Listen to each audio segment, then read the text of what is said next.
Sementara itu, survei Center for Strategic and International Studies atau CSIS memperlihatkan kenaikan elektabilitas sejumlah partai politik dan tidak terkecuali Partai Perindo yang kini popularitasnya bahkan ada di peringkat ke-6.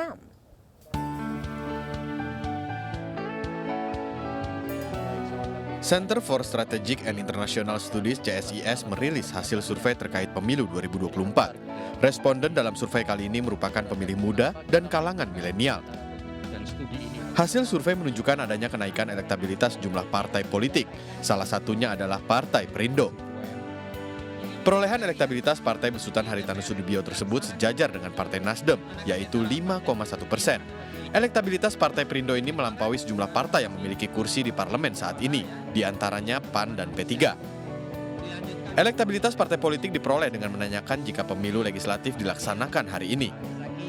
PKB 6,9, kemudian ada PKS, Nasdem sama Perindo, yang anak mudanya juga oke, 5,1%, baru kemudian partai-partai lain masih di bawah 5% ya. Ada P3, PAN, PSI, Garuda, Hanura, PBB, Berkarya, PKPI. Sejak pertama muncul, Partai Perindo hadir melalui berbagai program hingga akhirnya bisa dikenal masyarakat. Hal ini terbukti dari hasil survei CSIS yang menunjukkan popularitas Partai Perindo melesat ke peringkat 6 dengan 82,5% responden pemilih muda mengaku mengenal Partai Perindo.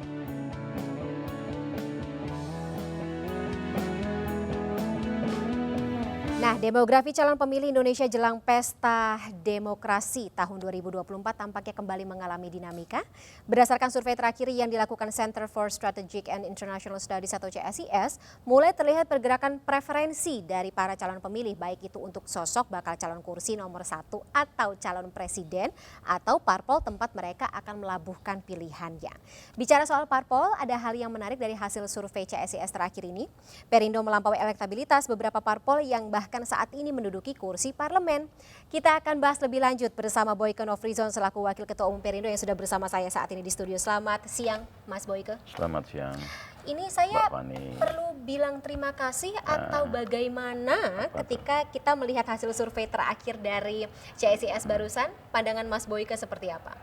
Ya, aku pikirkan gini, kita harus tahu dulu ya, ketika CSIS ini memberikan satu kajian lembaga survei dan itu diupdate di publik. Karena CSIS ini itu sebagai think tank dari kekuasaan masa lalu ya. Dan tentu kemampuan dia dalam melakukan kajian-kajian politik itu sangat terbukti dan sangat luar biasa.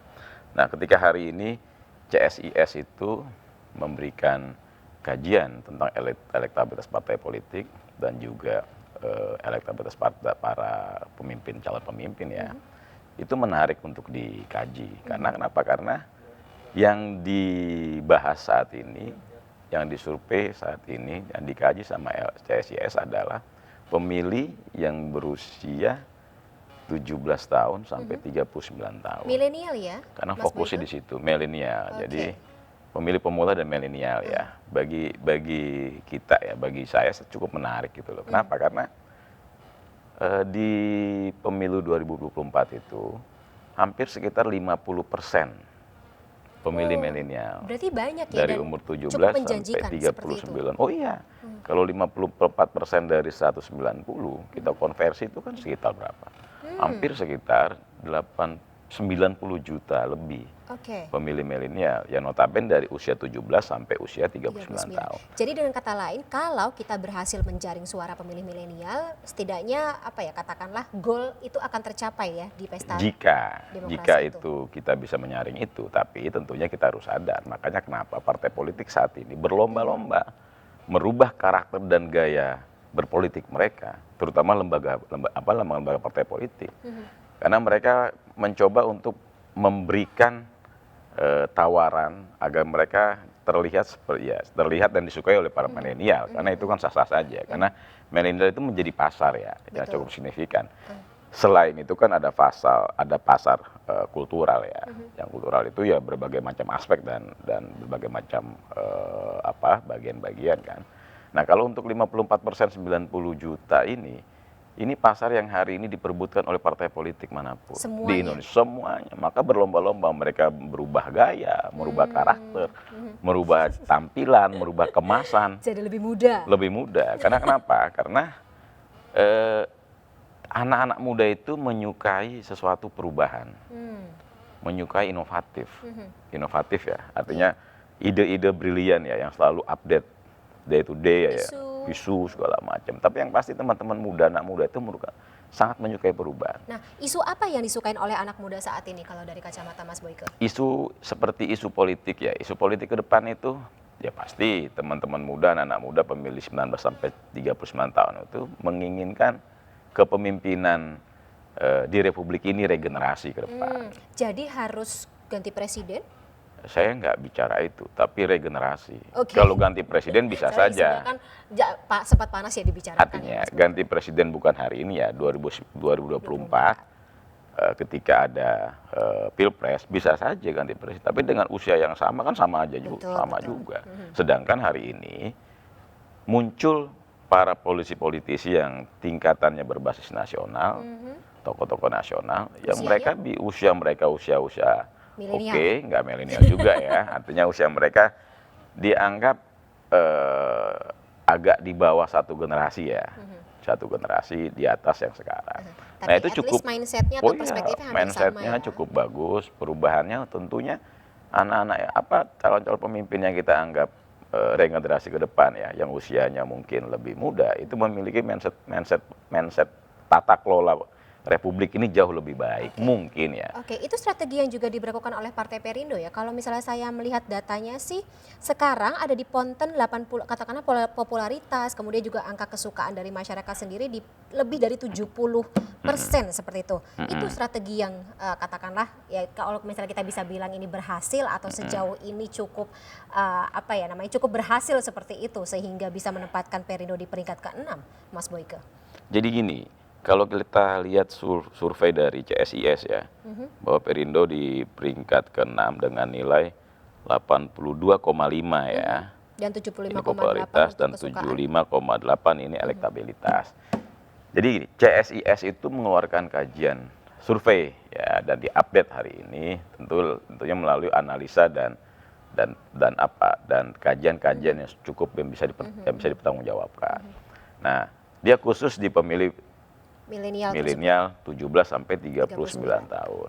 Lalu ketika diupdate ada satu kabar yang cukup baik tentunya ya, terutama bagi Partai Perindo, bahwa ada angka 5,1%, di mana di usia 17 sampai 39 tahun itu, yang notabene di tahun 2024 itu bisa dikalkulasikan ya, kurang lebih sekitar 90 sampai 95 juta pemilih di usia 19 sampai 39, itu 5,1%-nya itu memilih Perindo. Oh, faktor apa yang menyebabkan? Nah, faktor tadi kita bicara bahwa berbondong-bondong sekarang ini partai politik yang tua, yang sudah masuk di yang parlemen. sudah Tua tuh. Ya, bagi saya Jauh partai ya politik yang sudah generasinya. tua, lalu partai politik menengah yang usianya masih menengah, dan partai politik yang usia muda seperti Perindo. Karena gini loh, aku percaya dengan siklus 20 tahunan.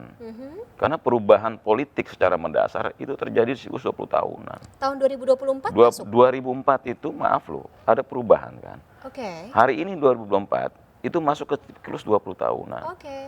Aku melihat mungkin ada perubahan dari karakteristik para pemilih terhadap calon-calon yang mereka mewakili di partai politik. Ada kejenuhan mereka karena hampir 20 tahun dengan kondisi dan irama yang sama hari ini ya, kondisi Republik ini, lalu ada kejenuhan. Ya, nah dari angka 17 sampai 39 tahun itu kan mereka berpikir, karena anak muda itu sangat inovatif, mereka itu menyukai perubahan. Mereka berpikir 20 tahun ini cukup luar biasa waktu yang ditunggu sama mereka. Karena mereka anak-anak muda itu sangat menyukai perubahan. Sangat benar. Itu hasil itu hasil dari survei yang dilakukan oleh CSIS. Itu satu ya. Tentang perubahan, soal perubahan ekonomi, anak-anak muda itu menyukai perubahan ekonomi sangat luar biasa. Sangat luar biasa. Gaji lebih besar atau tawaran pekerjaan yang lebih banyak seperti itu? Enggak itu. Jadi gini, ketika aku pelajari di survei CSIS, itu di peringkat pertama yaitu tentang kemakmuran, kesejahteraan, secara keseluruhan kesejahteraan masyarakat. Itu hasil dari CSIS.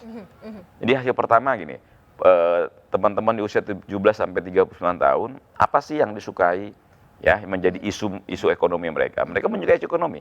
Ya, isu ekonomi itu yang paling utama apa poinnya? Yang paling utama yaitu tentang kesejahteraan rakyat. Yang menyeluruh seperti menyeluruh. itu. Kalau sosial budaya apa Mas Boyke? Apakah Kreativitas, itu juga kreativitas? dunia kreatif, dunia digital, entrepreneurship, lalu ya art lah ya. Karena kita kalau bicara tentang teman-teman muda menyukai inovatif itu tentang dunia digital, dunia art, ya, itu sangat disukai. Nah, mungkin mereka melihat, loh hari ini Perindo memberikan itu kepada mereka. Pertama gini loh, faktor yang mendasari ya. Aku agak kaget ya ketika aku baca CSIS itu mengeluarkan survei, lalu ada posisi yang disukai, sangat disukai sama teman-teman di usia 19 sampai 39 tahun, mereka menyukai isu ekonomi. Itu luar biasa loh. Dan isu ekonomi itu yang paling utama adalah tentang kesejahteraan rakyat. Silakan dicek di kajian survei yang secara detail itu. Jadi aku punya. Mereka punya yang pertama, concern tersendiri tentang soal kesejahteraan masyarakat. Apakah kesejahteraan itu terjadi rakyat. dalam 5 tahun belakangan atau katakanlah baru muncul ketika pandemi COVID-19? Ya, aku pikir itu muncul ya fase COVID yang kondisi ekonomi hari ini negara dan rakyat dan masyarakat jatuh, mereka membutuhkan itu karena turunan dari tentang kesejahteraan rakyat itu banyak ya, turunannya ada tentang pekerjaan, mereka mendapatkan kegiatan-kegiatan pekerjaan yang layak. Nah, tapi yang paling fokus tentang kesejahteraan masyarakat secara keseluruhan. Ya. Nah, mungkin mereka melihat bahwa satu-satunya partai politik yang namanya ada di butir 5 Pancasila, yaitu Partai Persatuan Indonesia, Partai Perindo. Lalu tagline-nya apa yang selama ini diperjuangkan, yang dibuat oleh Pak Haritanu sebagai Ketua Umum. Dari awal beliau mencanangkan tentang kesejahteraan rakyat. Itu menjadi tagline dan tujuan utama partai ini berdiri sampai nanti. Dan itu justru yang menjadi faktor penarik dan mereka itu, ya pada pemilih. Ketika pemilih pemula melihat, loh, tagline di partai politik manapun cuma satu yang bicara tentang kesejahteraan rakyat. Dan ini tidak digunakan. Ini bicara ekonomi loh. Ya, sama ini partai-partai lain, survei ya? CSIS loh. Silakan nanti dibaca. Menarik. Berarti kita apa ya, katakanlah melihat para calon pemilih muda atau milenial ini, kita kira sebenarnya kan biasanya kalau misalnya berdasarkan hasil-hasil psikologis atau psikotes itu kan menganggap lebih individualis ya. Iya. Tapi ternyata concern sama kesejahteraan masyarakat Indonesia. Nah, karena gini, izin ya. Tentang kesejahteraan rakyat yang disukai sama pemilih di antara 17 sampai 39 tahun, posisinya luar biasa. Dia ada di angka 44,4%. Posisi kedua ya tentang lapangan kerja, lagi-lagi soal ekonomi. Itu 21,3%. Artinya ada hampir 67%. Itu bicara ekonomi. Sisanya bicara tentang korupsi hanya 15%. Dan lain-lainnya. Jadi 65% itu hampir, itu bicara tentang kesejahteraan ekonomi rakyat Indonesia, tentunya kebutuhan diri mereka sendiri. Dan Perindo ada di situ. Kenapa saya bilang ada di situ? Bahwa Perindo fokus tentang nilai-nilai kesejahteraan. Perindo fokus tentang nilai-nilai bagaimana membangkitkan tentang ekonomi kerakyatan. Dan publik. Isu ini apakah akan menjadi kayak semacam strategi yang di-upgrade gitu, Mas Boyke, mengingat ini kan udah tinggal menghitung tahun, 1 atau 2 tahun kurang gitu. Oh, ini takdir dari Allah. Bahwa tanpa disadari Tuhan itu memainkan jemarinya. Ya, memainkan jemarinya kepada para pendiri partai ini, terutama Pak Haritanu, untuk fokus terhadap persoalan tentang kesejahteraan rakyat. Ini jemari Tuhan, kita nggak tahu. Karena aku percaya bicara politik tidak terlepas dari bicara kehendak sang kuasa. Tanpa disadari, Perindo di bawah naungan Pak Hari, itu dituntun. Bahwa fokus di sini loh. Gitu. Fokus di sini tentang kesejahteraan rakyat, karena ini akan menjadi salah satu pintu kemakmuran, dan kemerdekaan yang dimulai Republik di tahun ini 2024. yang benar-benar diinginkan dan diimpikan oleh rakyat Indonesia. Oke. Nah, Mas Boyko kalau tadi kan bicara mengenai calon pemilih dari kalangan milenial, Ya. tapi kita juga tidak bisa menutup mata bahwa ada calon pemilih yang berasal dari kalangan konvensional yang turut serta dalam Pesta Demokrasi 2024. Ya. Strategi Perindo untuk mereka apa? Untuk kultural ya, untuk gini loh, kita juga atas perintah beliau tentunya Pak Hari itu mencoba lagi-lagi tentang ekonomi. Lagi tentang ekonomi, karena beliau fokus terhadap ekonomi ya. Karena satu lagi yang harus digarisbawahi bahwa hasil survei CSIS ini adalah salah satunya menginginkan perubahan, perubahan loh dari segi apapun, perubahan dari segi ekonomi, dari segi tata kelola bernegara, dari segi politik apapun itulah. Nah, kalau soal sisa dari sisa dari pemilih milenial itu ya, yang ada sekitar 40 Ya, kurang ya, dari 40 berapa ya, 45 lah ya. Sekian itu berbagai macam corak ya, dari pemilih kultural, konvensional, pemilih-pemilih yang lainnya ya. Tapi tidak terlepas dari banyaknya juga voting mass ya. Yang mereka melihat kemana nih arahnya nanti ketika happy-nya nanti dilihat mana yang lebih baik, mana yang lebih rame, mereka akan ke sana geser. Nah, itu ya. Nah, makanya untuk pemilih itu kembali ke tadi, tetap Perindo fokus lagi-lagi tentang ekonomi rakyat. Makanya kenapa hari ini Perindo selalu melakukan kerjasama loh, MOU, dipertanggungjawabkan, itu lahir dan batin loh. Karena kerjasama antara Perindo sebagai partai politik dengan lembaga-lembaga ekonomi kerakyatan. Gitu loh. Kenapa? Makanya kemarin alhamdulillah Perindo sudah melakukan kerjasama MOU dengan APMISO, Asosiasi Pedagang Mie dan Bakso. Lagi-lagi ini tentang pemilih konvensional yang tadi usianya kan nggak mungkin tukang bakso usianya itu 17 sampai 30 tahun, agak jarang ya aku lihat ya. Jarang ya. Nah, ini salah satu cara atau strategik yang dibuat ya sama Perindo, tentunya juga Pak Haritanu, bahwa fokus terhadap tentang perekonomian. Banyak perekonomian bisa masuk mana saja. MOU yang dilakukan sama Perindo dengan APMISO tentunya itu menjadi nilai yang cukup baik di mata publik. Kenapa? Lagi-lagi Perindo memberikan solusi, bukan hanya memberikan narasi.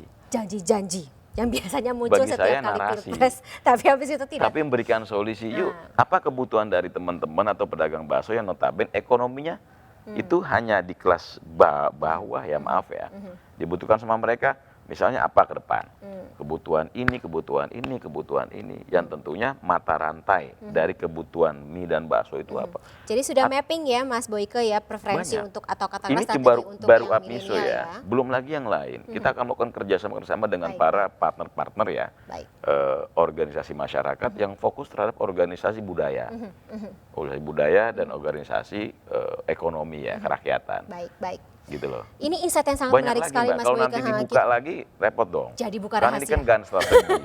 Nanti Kita malah ambil buka kecil-kecil aja kecil-kecil gitu. ya. Yang penting sudah ketahuan tadi ya solusinya, yaitu yang harus Pemimpin. yang diberikan kepada calon pemilih ya. Oke, termasuk juga perubahan pemimpin tadi. Nah, itu akan kita, sayangnya Mas Boyke, ini durasinya sangat sempit. Banget ya. Kalau misalnya untuk pemimpin kayaknya akan kita bahas di kesempatan cocok, berikutnya. Ini keren. masih menjadi kata-kata Siap, rahasia, tapi siap, mungkin siap. sebentar lagi tidak jadi rahasia ya Mas Bentar Boyke? lagi kita, siap. Wah, dibuka.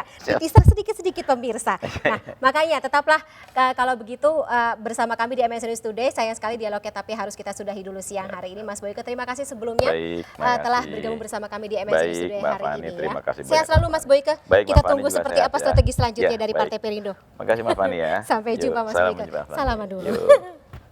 Ya pemirsa, MNC News Today akan kembali sesaat lagi bersama rekan saya Agung Hardiansyah. Tetaplah bersama kami.